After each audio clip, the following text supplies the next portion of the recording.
really excited about what we have to cover today. This weekly call is going to be jam-packed, full of one value just because I really value your time for showing up today, for showing up for yourself, for putting in this work and this effort for who you are and what you're building in your life, whether you're already a coach or you're considering becoming a coach, whatever that looks like for you. I just really, really appreciate the fact that you are here today. So, we're going to cover a lot in these calls every single week. They will always remain free.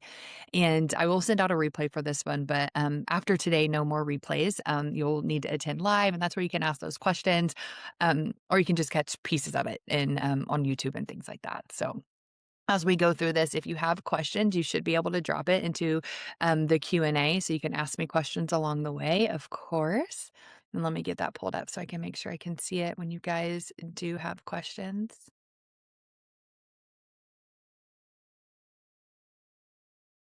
And the things that I really want to make sure that we cover today and what you're going to walk away with is why your clients keep coming back and they're unchanged. Like why week after week after week after week, they're still doing the same things. And this is actually one of the biggest questions that I get from coaches, new coaches, established coaches, right? This is something that comes up all the time. So we're going to be answering that question today of like, why your clients keep coming back unchanged. Hey Blythe, welcome, welcome. Super excited to have you here today. The one question that really can open up real conversation, it really gets your client to a deeper depth of what they're actually experiencing. So, we're going to talk about what those questions are. And then, my favorite thing to talk about is the most overlooked step in coaching and why it costs your clients the results. So, we're going to get into all of that today. So, drop your questions as we go. I'll answer them. And then, if we have a little bit of time at the end, I'll answer some questions live as well. So, again, just welcome everyone for being here today on our very first coaching edge. Again, that's exactly what you're doing. You're getting the edge in the coaching industry. And if anything right now, this is the one thing that you need to be doing is showing up for yourself, for your skill, for your inner work, and then just adding all these different tools to your toolkit. So very, very excited. Um, I believe the thing that we're going to talk about today is the thing that's going to completely change how you coach. And it's going to change how you show up. It's going to change, it can change in your next session. It can change in your conversations that you're having, even with potential clients. And there's a statistic that I saw recently that was 81% of coaches never make it past year 3. And I think that's probably pretty generous. Like, I would think it would be maybe even a little bit more. And there's a few different reasons for this. It's not necessarily that they were bad coaches. That's not what that is. They probably could have even had some results and some traction.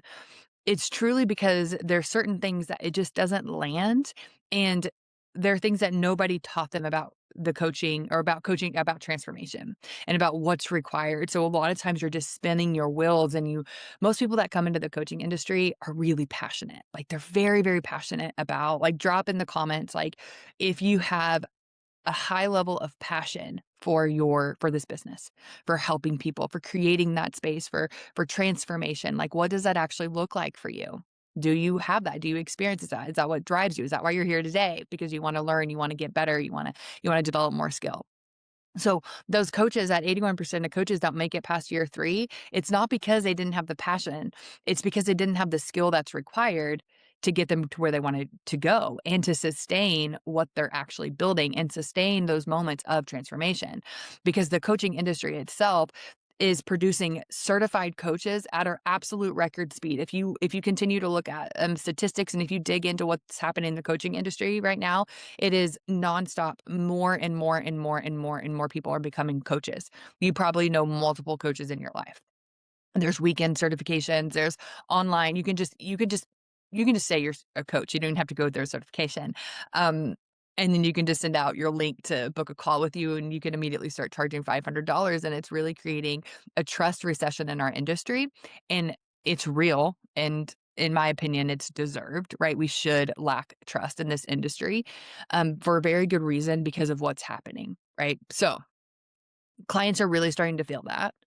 And you're probably starting to feel that too, right? You're probably starting to feel that pressure on your side of the lack of trust in the industry, because it's the industry as a whole. It's not necessarily you. Like, so you probably hear like, but you're different, right? But you're different. But it's keeping that circle small of what you can actually create in your coaching business because of what's actually happening in the coaching industry, right? So we want to make sure that we're always covering that. So the coaches who are really gonna survive this, what is actually being named, there's like they've coined a name for it, and it's the trust recession.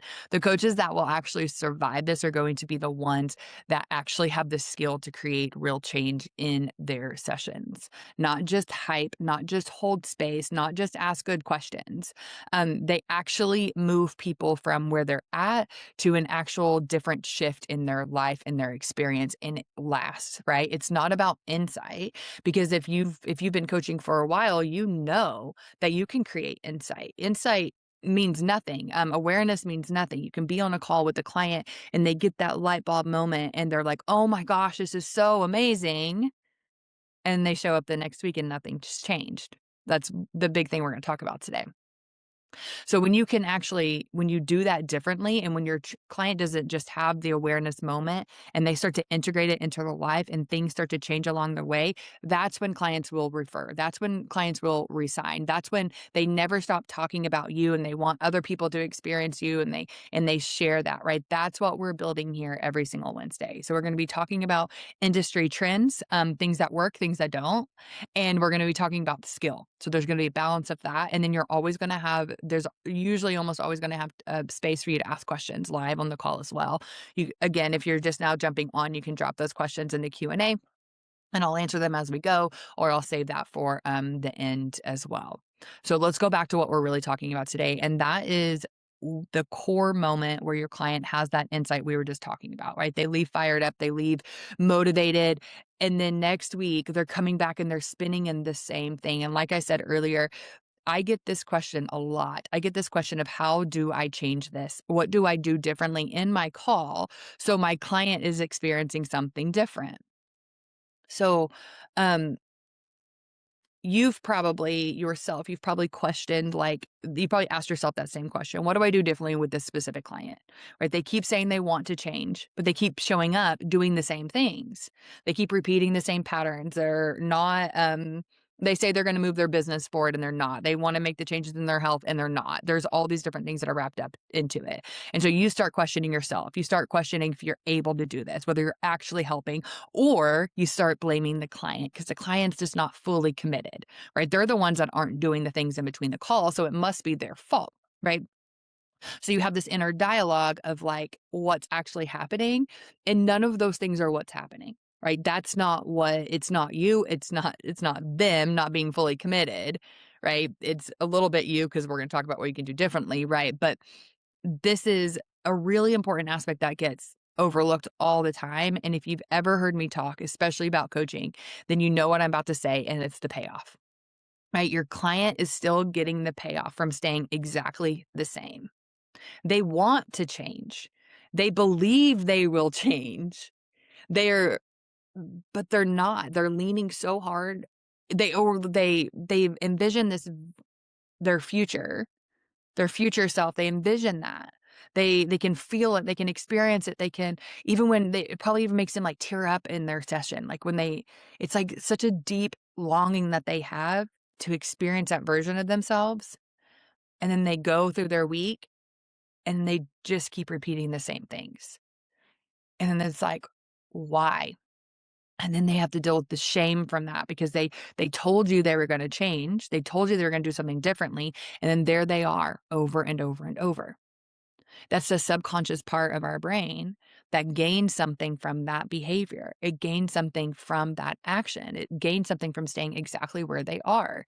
There's safety, there's familiarity, there's protection from failure, there's protection from success, which is way more common in my experience than protection from failure. We're so used to failing at things that we think that we're trying to run away from failure, but what we're really trying to run away from is success because we don't understand. We've never fully grasped and met that version of ourselves who can actually hold the success, right? So that payoff moment is the thing that actually changes everything for your client.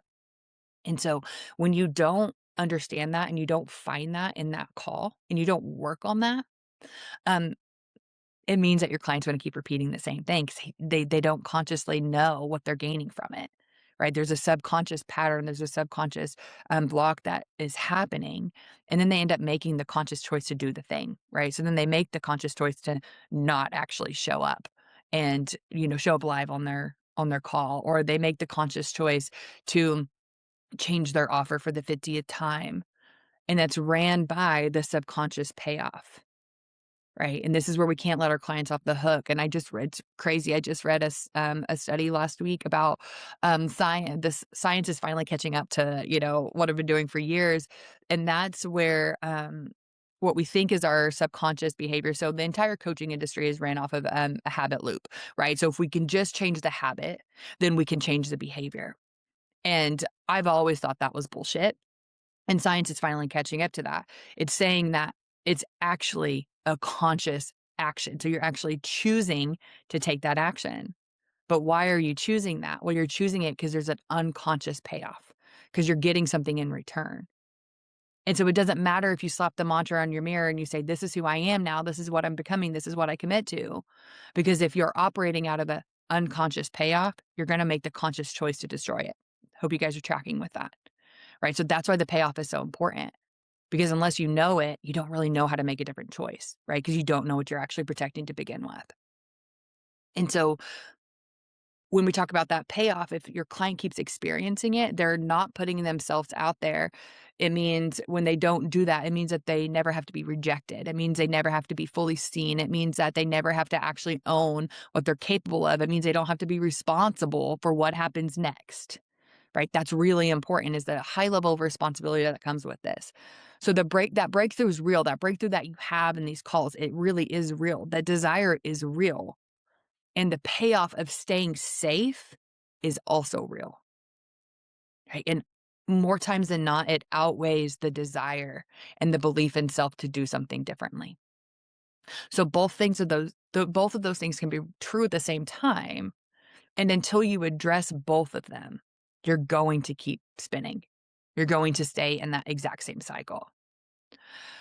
So when you get into a client call, like before you go looking for that payoff, there's a couple of things that you would want to check first. And we're going to talk about this in two ways.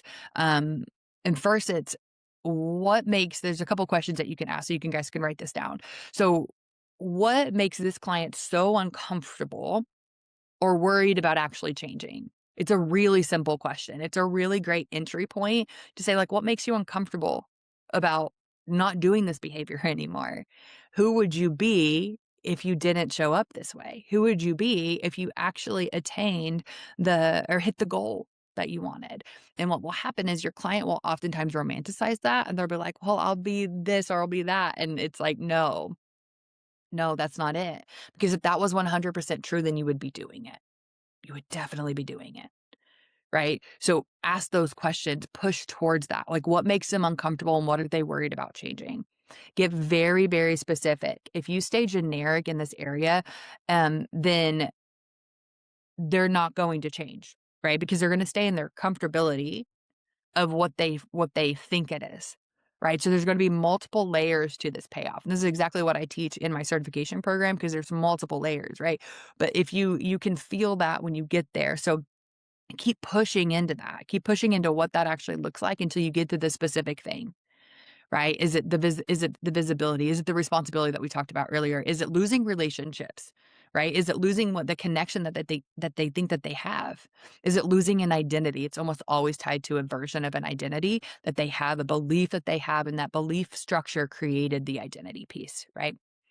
Is it that if they do that, then they've been wrong about who they were their whole life, right? That's an identity crisis, guys. These are the identity crises that our clients face every single time we have conversations if we're doing it well, right? So that payoff is going to be wrapped up into that all the time, right? And that payoff is always going to be connected to their discomfort. And they're always staying safe from something specific. Right, so these are all key points that you cannot overlook. You can't move past it. It is not something that you can just override. So when you find out what they're afraid to face, when you find out what's making them uncomfortable, when you find out what the worry is, that's your entry point, right? That's when you start to go deeper and deeper and deeper. So what feels uncomfortable or scary about this And what do you make it mean about you? Right? There's so many different questions. So you can let them set in that. We don't rush past that. Oftentimes you need to be going deeper and deeper and deeper with questions, right? That discomfort that they feel is not necessarily resistance to like coaching or like showing up. This is your entry point. But what happens is, and drop any questions that you have on the payoff, right? Because this is absolutely crucial um, for you understanding, and I will stand by this till the day I die. If you want to be a good coach, you have to learn the skill to do this, right? And we're just touching the surface here, right? We're just touching the surface of what this looks like and why this is important. This is actually just step 3 of my trigger response method, and there's a reason why, and there's a reason why it has its entire step because it makes the most sense. And again, multiple steps to this. So this is where we bring it back to you. I told you we were talking about 2 parts of the payoff. So as a coach, this is what nobody talks about.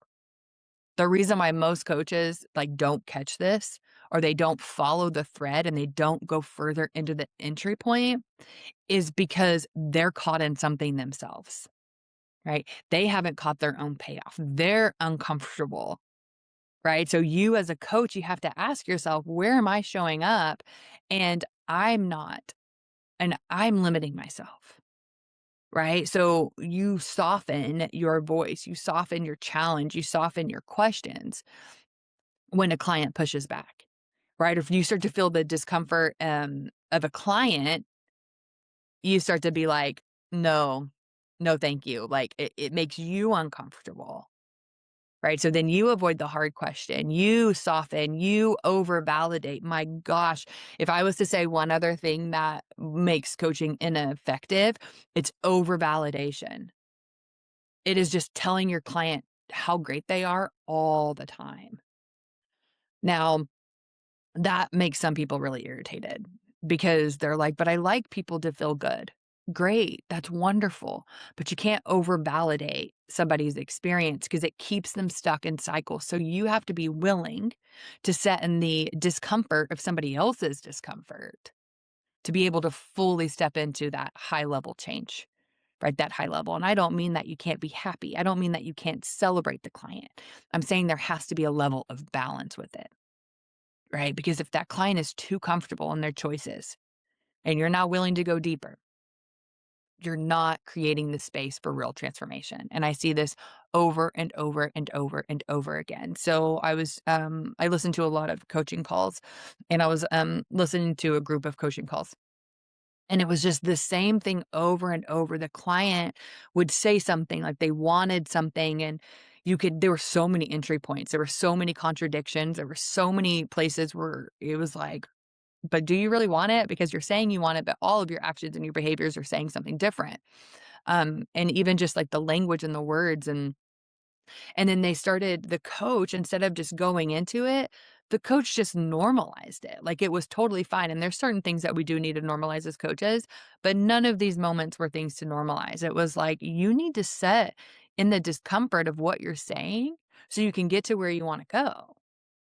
Right. And I had asked the coach, I'm like, why did you do that? Like it was this point, and he told me, he was like, I was so worried that I wouldn't be able to take them through like, their trauma that came up, right? Because he was like, "I could feel this was really important, and I was scared I didn't know what to do with it." And so I said, "Okay, that's on you to work through. That's on you to understand how you can start trusting yourself, how you can deepen your skill to know how to take somebody through their trauma and their drama." Right? But it's not fair to your client for you just to pull back and avoid the hard conversation because you're uncomfortable. Because you don't trust yourself, because you haven't fully committed to your craft and your skill, and you stopped doing the work on yourself and only started creating the work for your clients. That's what I see is the biggest challenge with coaches is you can understand the skill, you can understand the concept of payoff, you can understand the concept of challenge, but you as a coach, you're uncomfortable. You're worried about what that challenge does. You're showing up small, either in your own life or in that session, and you're not bringing that high level of I don't want to just say skill and challenge again, but that's what it is, right? So you have to ask the same questions that you're asking your clients, and you have to do this work outside your sessions. And this is what, like, this is the basis of this is what I truly believe makes a good coach. And if you don't do this, and if you don't do this often, if you're not really honest, then you're going to keep spinning in these same cycles. And so, one other thing on this too is a lot of times I work with coaches and I'm like, you're bringing a level of bias, you're bringing a level of conditioning, you're bringing a level of your own baggage into this. And they're like, I am absolutely am not. And I'm like, I've listened to you for 45 minutes and I can tell you 5 things that you are worried about. And it just blows their mind because they never knew they were doing it. And they're like, no, I'm incredibly self aware. Well, self awareness doesn't change behavior, self awareness doesn't change beliefs. Right. So if you're coaching from a space where you're uncomfortable and you're scared, your money conversations are hard for you, deep conversations are like traumatic conversations are, I don't want to say hard for you because most coaches I know have went through their own trauma and that's why they're coaches. Right. Their trauma and drama, whatever that looks like for you, they've overcame something, but there's still an identity piece. There's not a level of neutrality within it. Right. They're not being neutral in how they're asking questions. So you have to do this work and you have to be honest. 'Cause I promise we all bring our own stuff into it. Doesn't matter how long you've been doing this. If I ask you, "What are you bringing into your coaching session?" and you say, "Nothing," I'm gonna not believe you, right? I'm gonna not believe you. And it's the same thing for me because I'm aware that I have my own bias. I'm aware that I have my own triggers. I'm aware that I have my own beliefs when I bring them into the coaching session. And since I'm honest about that, I can notice them when they come up. And if you don't say, if you tell me that you don't bring any of that into your coaching session, then I'm gonna say you're lying. The other question is, do you let it affect you? Right? So can I recognize that I have my own bias? Can I recognize that I have all those different things that come in my coaching session? The answer is yes, it's there because I'm human and I have my own set of beliefs and my own set of conditioning and my own opinions. And, but will I let that affect my coaching? Hopefully, no. Sometimes, yes, because I'm honest, right? I'm honest. And I'm human. And again, if you're not willing to answer that, that's a whole nother payoff you're getting. Because what are you scared of if you answer yes to that? What makes you uncomfortable if you know, actually, I am bringing my bias in here? There's a payoff, right? Full circle back to that payoff. You're getting something in return from keeping that state, from keeping that belief that you don't have anything to change and you don't have anything to fix, right? So what are you getting from not pushing harder? What are you getting? What are you worried about if you were to challenge your clients? Like, what do you gain from that? What are you protecting by staying soft, by being their friend? Most coaches want to be liked. Most coaches want to be liked so much. They want to be liked because they find that that's really valuable with their clients. And also because they want their clients to keep paying them. If we're being really honest, right? They don't want their client to quit. But I'm gonna tell you right now, when you fully show up and you challenge your clients, that's when they keep coming back. Clients, and I'll use myself as an example, but clients don't like me because they feel like I'm their friend. They like me because I'll say the things that nobody else will say to them because I make them uncomfortable and I hold the space for their discomfort and I don't bring my own baggage into that. And it just gets to be this session where they get to have that and experience that. Right. And I'm not afraid to go there because I've worked on this. I've not always been like this. Right. When I first started coaching, I wanted everyone to like me. I wanted them to like me. I wanted them to talk about me and I wanted them to tell everybody else how great I was when I was doubting how great I was. And I was bringing that into the session. I didn't have full self trust. I would hold back. There would be a question that I could have asked and then I just didn't. Right. I was like, oh, I'll ask it this or I'll ask this. And I was softening those moments. Like I was still waiting for permission to show up fully and challenge and push because I didn't fully believe in myself, because I was getting a payoff because I thought, well, if it's just good enough, they'll keep showing up, right? And I didn't wanna be just a good enough coach. I didn't want people just to change a little bit. I didn't want that's not what I wanted for myself. I wanted to be so uncomfortable because I put myself in a position that it wasn't about me, and it was about that client, and that client could truly change their entire experience in this life because I changed my experience in this life. I changed my belief about who I am, and that completely changed how I coached. So, no, my clients don't like me because I'm their bestie, right? My clients keep paying me because I'm willing to get uncomfortable. I'm willing to say the thing that is incredibly uncomfortable for everyone in that call. And that came from doing this work. It came from understanding what my triggers were, what my payoffs were, and how I feel about myself. So if you want to be that coach that delivers, these are the things you absolutely have to do and you have to keep continuing to do. Right? The best coaches are absolutely not the ones who ask the best questions. They're the ones who have already set in the hardest answers themselves. I want you to understand that. Right? The best coaches are the ones that have answered the hardest questions for themselves. And they're the ones that are the most honest with themselves. And they're the ones that are willing to do this work on repeat. So then it becomes second nature in those calls. You understand the payoff of your client and you understand the payoff of yourself. That is absolutely crucial. So again, the coaching industry is kind of built around this idea of habit change and is also built around breakthrough and insight because we think, oh my God, I'm the absolute best coach on the planet because my client got this amazing breakthrough and they had this amazing insight. Who cares? Who cares?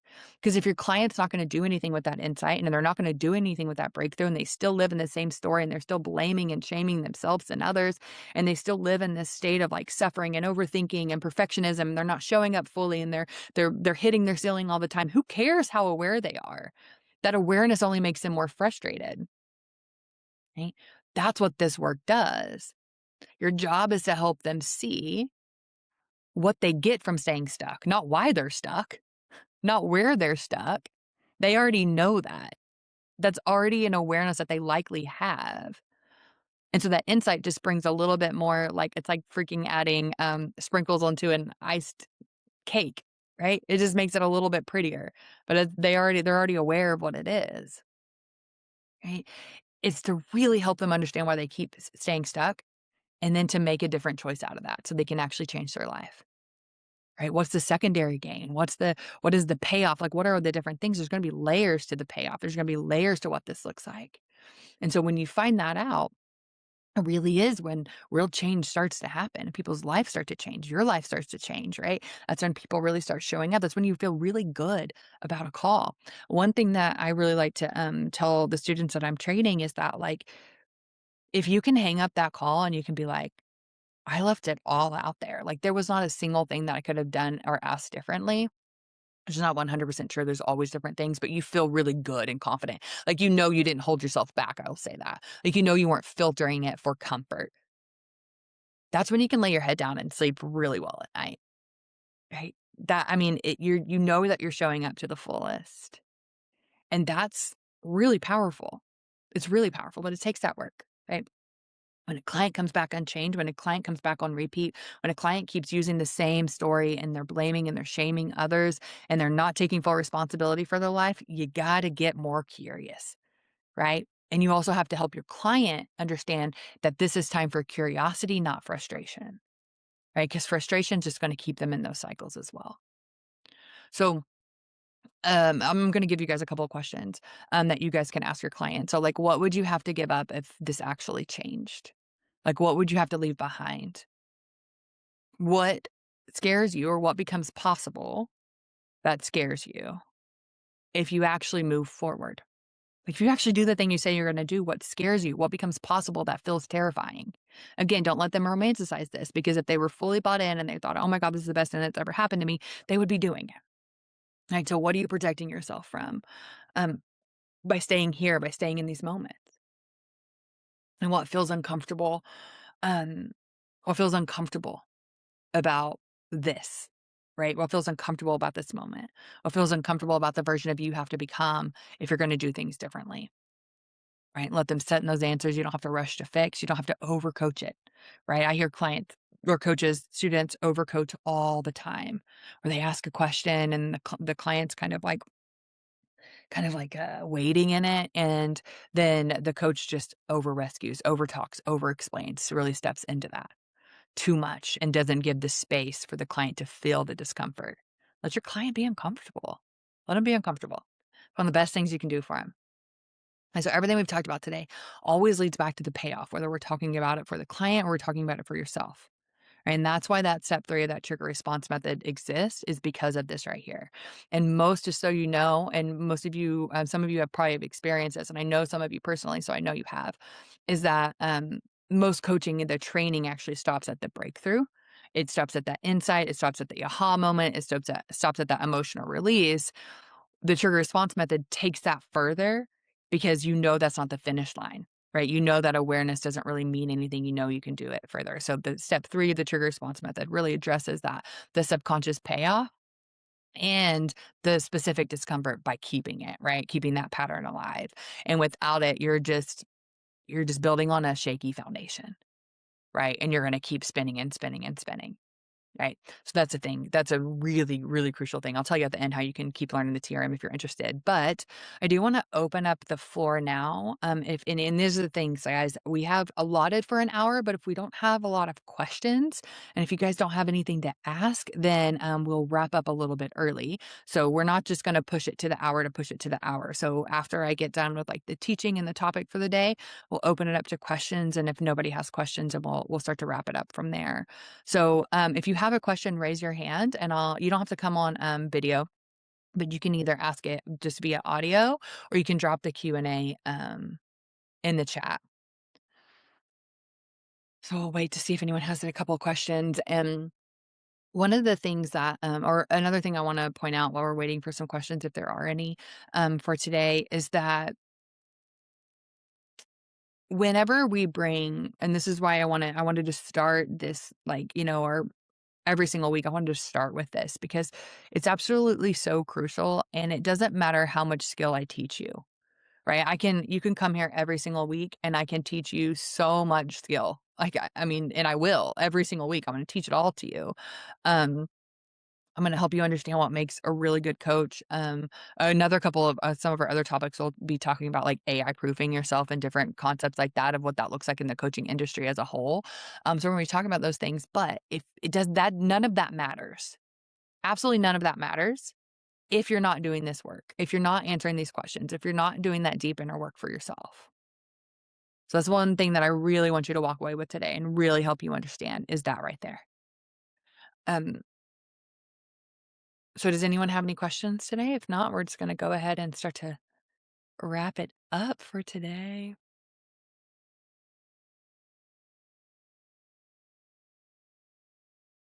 All right. Well, um, if any of this really resonated, like I told you guys, this isn't a bait and switch. You will always have value. I hope you guys got value from today. I would love to hear.